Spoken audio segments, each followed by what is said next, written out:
Hey guys, thanks for joining us here at Salty Ginger Talk. We're going to cover one of the most important life skills that you can ever learn today in our episode, and it is to learn how to apologize and really and actually mean it when you apologize.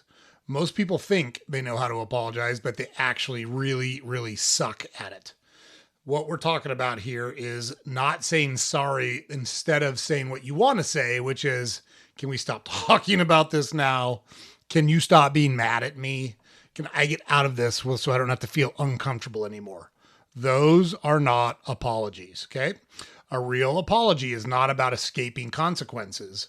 It's not about cleaning up your image. It's not about manipulating someone to forgiving you faster. A real apology is about taking ownership, about understanding the impact of what happened, repairing the damage from what happened, and most importantly, working on changing your behavior going forward. So, we love to give research and cite data and statistics, so it's not just us running our mouths. Research on apologies has found that effective apologies tend to include clear responsibility, remorse, and an effort to make things right. Studies summarized by the Association for Psychological Science and related reporting on Roy Lewicki's work point to 6 core elements, with acknowledgement of responsibility being especially important, okay? So there's a structure by which you can apologize, mean it, and actually make the person you're apologizing to understand that you're actually sorry. So we're going to give you 5 practical ways to apologize and actually mean it. Get out your pens, get out your papers. If you want better relationships, you have to learn this skill. It's terribly important. We all screw stuff up. All of us. Yes, even you ladies. I know you don't think you do, but you do sometimes. And we need to learn how to apologize and mean it when we apologize. Okay? So let's get into it. Tip number one, you need to say exactly what you did wrong. Exactly. That's one of the biggest reasons that apologies fail is people speak in generalizations. They'll say things like, I'm sorry for what happened. I'm sorry for whatever happened. I'm sorry if you were offended. I'm sorry things got weird. Nope. Unacceptable. Those are not apologies. Those are you trying to gloss over an uncomfortable situation. It's weak, it's evasive, and it's not going to get it done. That's you trying to get around responsibility without actually taking responsibility. Not going to work. If you want your apology to mean something, you need to name your behavior clearly. Say what you did, say it plainly, and say it without hiding from it. Because when you're vague, the other person hears you don't get it. You don't understand what's happening. Let me tell you about an unequivocal apology that I gave to my wife last week. I was in the middle of a bunch of stuff and I snapped at her. My fault, 100%. I said, I'm sorry for talking to you the way I talked to you. It was wrong of me and I shouldn't do it. I'm working on getting better. Period. Not, I'm sorry you made me snap at you. I'm sorry you made me angry. You interrupted me and I wasn't ready. Nobody gives a shit. What did you do wrong? Why are you sorry about it? And what are you going to do to fix it going forward? Research on effective apology shows that the strongest apologies explicitly acknowledge responsibility rather than dodging it. So instead of saying, I'm sorry if I upset you, say, I was wrong to raise my voice at you in front of everyone. I broke your trust when I shared something private with other people. I handled that conversation badly and I was disrespectful.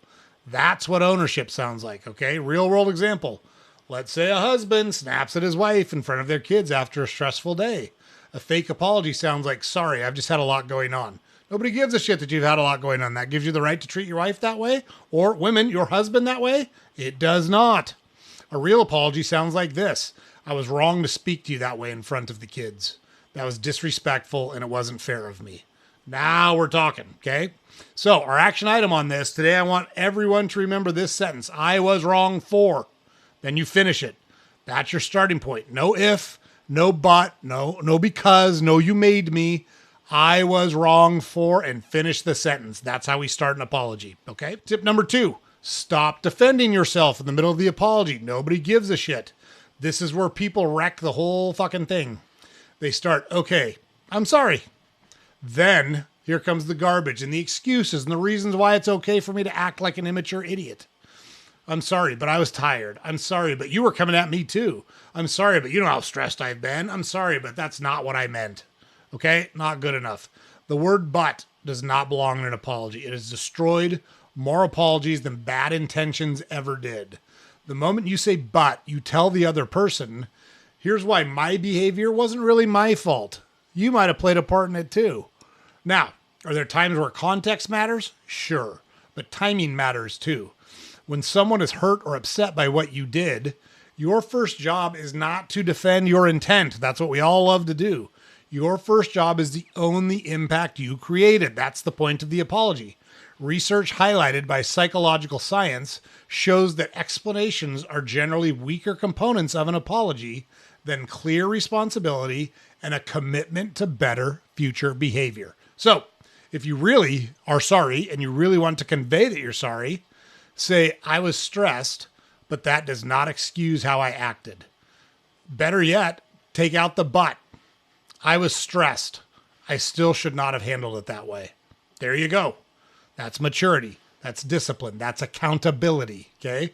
Let's use another real world example. A boss misses a deadline, leaves the team exposed, and then says, sorry, but I've had 10 other things on my plate.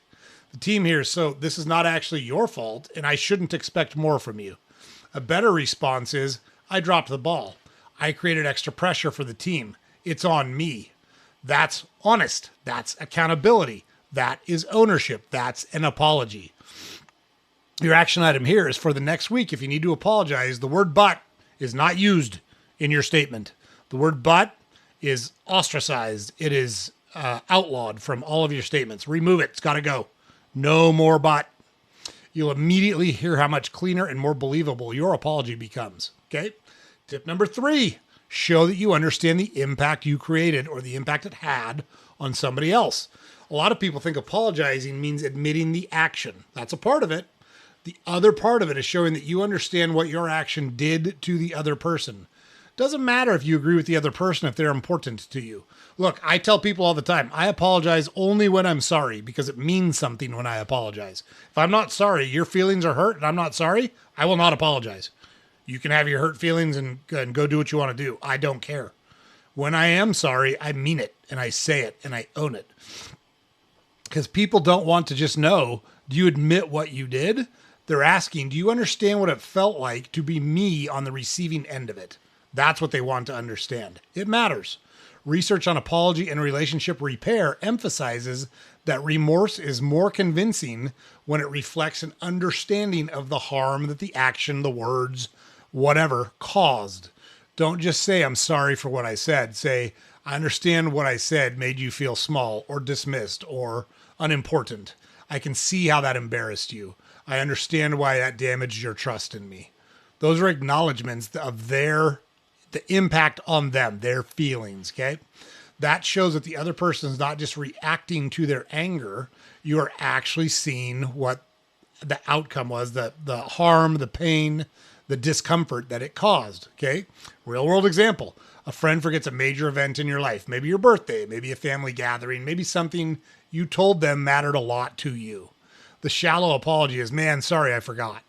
A better apology is, I forgot something that mattered to you, and I can understand why that made you feel like you are not important to me. There's acknowledgement not only of your action, but of what it caused in the person who was on the receiving end of it. It's different now because the apology is connected to the emotional reality of the situation. So, add this sentence to your next apology. This is our action item here. I think the impact on you was, and finish the sentence. That one sentence will force you to stop centering it on yourself and start considering the other person, which is terribly important for effective and meaningful apologies. Tip number 4, ask how you can repair the damage. An apology is not complete just because you said the words. Words matter, but repair and future actions matter more. If your behavior created damage, inconvenience, humiliation, loss of trust, or extra work for someone else, part of the apology is asking, how do I help make this right? Research on apology effectiveness consistently includes restitution or repair as one of the strongest ingredients in meaningful apology. Now, let me be clear. Repair does not always mean the relationship goes back to normal immediately. Repair does not guarantee forgiveness by the other person. Repair does not erase the consequences that may have come from your actions or your words. But It does show sincerity, and that's the best you can do in some situations. It shows that you're willing to do more than talk. So, real world example here, you miss an important work handoff and your coworker has to stay late cleaning up your mistake. A lazy apology is my bad. Sorry about that. That's on me. Cool story, bro. A better apology is, I missed that handoff and it created more work for you. It inconvenienced you. I'm going to finish the follow-up tonight, and the next time I'll send it earlier. Is there anything I can do to help clean this thing up right now? That's a real apology. That's a grown-up apology. That's a professional apology. Your action item here is to use this question the next time you mess something up. What can I do to make it right? Or what can I do to help repair this? Or what can I do to make this better? Right? And then listen and then do it. Real straightforward. This is about radical ownership. That's the way to apologize and actually mean it. Tip number 5, like we talked about previously, you have to change your behavior going forward so that your apology becomes believable. This is the hard truth. This is the part that's tough. If you keep apologizing for the same thing over and over, eventually your apology becomes a performance. You're the little boy who cried wolf, or Chicken Little, the sky is falling. You're just apologizing and using it as an excuse to continue the behavior. At some point, I'm sorry starts to mean that's just who I am, and you're going to need to learn to deal with it. Get over it. You have to accept me the way I am. Bullshit. That is immaturity. That is cowardice. That is a lack of trying to grow as a person, and that's not where we want to be. A real apology includes a change in behavior. Research discussed by psychological science notes that promises of better future behavior make apologies more effective, while repeated explanation making tends to weaken them. So, if you apologize for losing your temper, then work on controlling your temper. If you apologize for by the way, that's a big one for me. I've been working on that for fucking 54 years. I'm still not great at it. I'm a lot better than I used to be, but I got a lot of work to do. You got to apologize when you snap at people that are important to you, and you have to try to get better at it. If you apologize for interrupting, shut your fucking mouth and listen. It's real straightforward. Quit interrupting people. What you have to say isn't so important that you have to interrupt someone to do it. It's terrible, terrible etiquette, and it makes the other person feel unimportant when you interrupt them while they're talking. If you apologize for being unreliable, then become reliable. Do what you say you're going to do.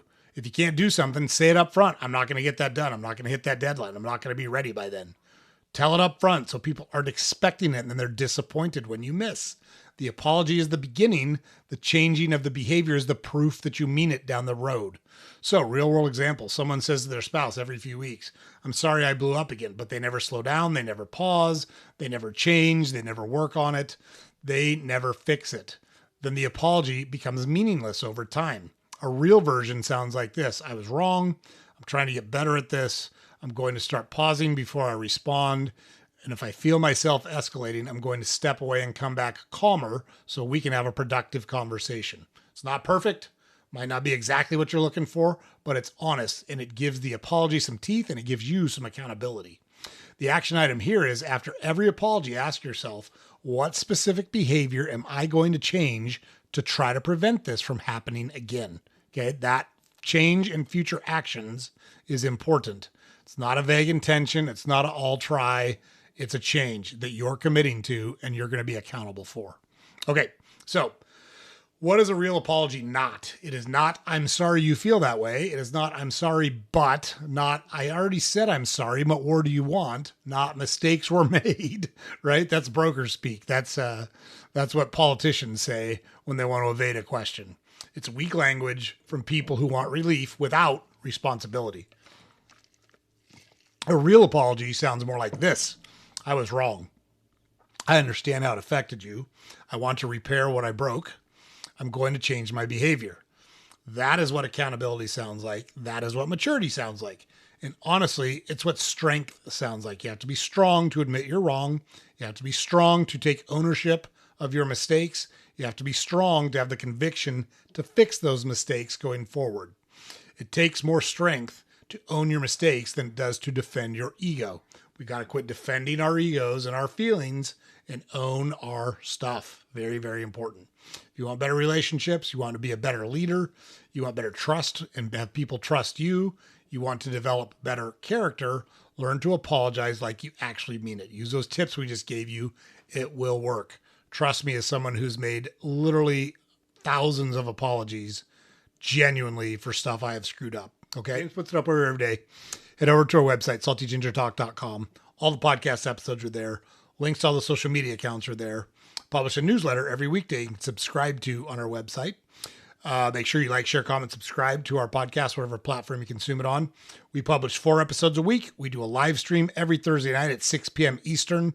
Great episodes. We got great guests on the live stream, wide-ranging topics of conversation. Really good stuff. If you're available on Thursdays at 6, tune in on our YouTube channel. Love that you stopped here. We want to see you back because this stuff's really all going to help you build the life that you want. So make sure you catch our next episode. We'll see you there.